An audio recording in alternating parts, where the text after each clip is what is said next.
আসসালামু আলাইকুম। কী অবস্থা সবার? আশা করি সবাই ভালো আছো। আসলে যারা অনেকগুলো প্যারাগ্রাফ পড়ে মুখস্থ রাখতে পারো না, তাদের জন্য আজকে আমার এই আলোচনা। আজকে আমি এখানে দেখাবো যে এই 4টা প্যারাগ্রাফকে কীভাবে একটা প্যারাগ্রাফ দ্বারা লেখা যায়। আমি এখানে একটা ফরম্যাট দেব। আশা করি এই ফরম্যাটটা দিয়ে তোমরা এই 4টা প্যারাগ্রাফ কভার করতে পারবা। আমি আবারও বলছি, এটা হলো অপেক্ষাকৃত যারা দুর্বল স্টুডেন্ট আছো তাদের জন্য।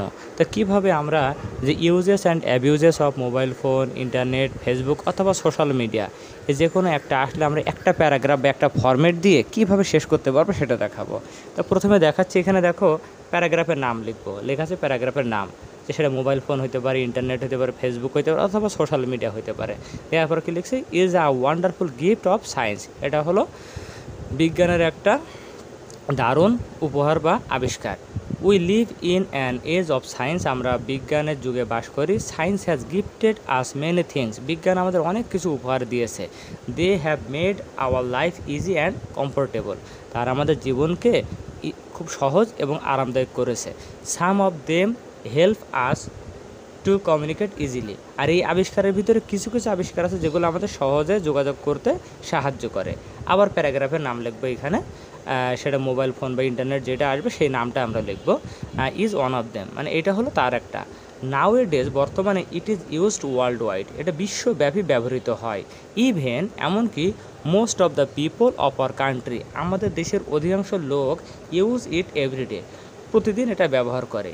It has many good sides in our daily life. আমাদের প্রত্যেক জীবনে এর অনেক ভালো দিক আছে। বাই, আবার প্যারাগ্রাফের নাম লিখবো, সেটা ফেসবুক, ইন্টারনেট অথবা মোবাইল ফোন বা সোশ্যাল মিডিয়া যেটা আছে সে নামটা আবার লিখবো। তো ওটার দ্বারা we can communicate with each other, একে অপরের সাথে কমিউনিকেট করতে পারি। বিসাইডস, এছাড়াও we can know many news of the world, বিশ্বের অনেক নিউজ আমরা জানতে পারি।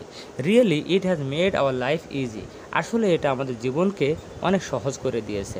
But it is not free from demerits, কিন্তু এটা কোনো অপকারিতা থেকে মুক্ত না, এর বেশ কিছু অপকারিতা আছে। সামটাইমস, মাঝে মাঝে ফেক নিউজ, ভুল সংবাদ, রিউমার্স, গুজব আর পাবলিশড, প্রকাশিত হয়, হুইচ ক্রিয়েট হবে ক্যাওয়াস ইন দ্য কান্ট্রি, দেশের ভিতরে বিশৃঙ্খলা সৃষ্টি করে। If we misuse it, আমরা যদি এটা অপব্যবহার করি, it will be harmful for us, এটা আমাদের জন্য ক্ষতিকর হবে।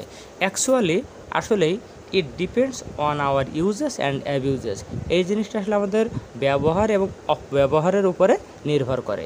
If we use it properly, যদি আমরা সঠিকভাবে ব্যবহার করি, it will be very useful for us, এটা আমাদের জন্য অনেক উপকারী হবে। But if we use it unwisely, কিন্তু এটা যদি আমরা অজ্ঞতার সাথে ব্যবহার করি, it will spoil the peace of the society, এটা সমাজের শান্তি নষ্ট করবে। So we have to be more careful of its uses. তাই এর ব্যবহার সম্পর্কে আমাদের আরও সচেতন হতে হবে। Only then it will be very helpful for us, শুধুমাত্র তখনই এটা আমাদের জন্য খুবই উপকারী হবে। তো এইটুকু যদি তোমরা সুন্দরভাবে লিখতে পারো, আশা করি মোটামুটি ভালো একটা নাম্বার তোমরা পাবে। তো আজকে এই পর্যন্তই। আল্লাহ হাফেজ।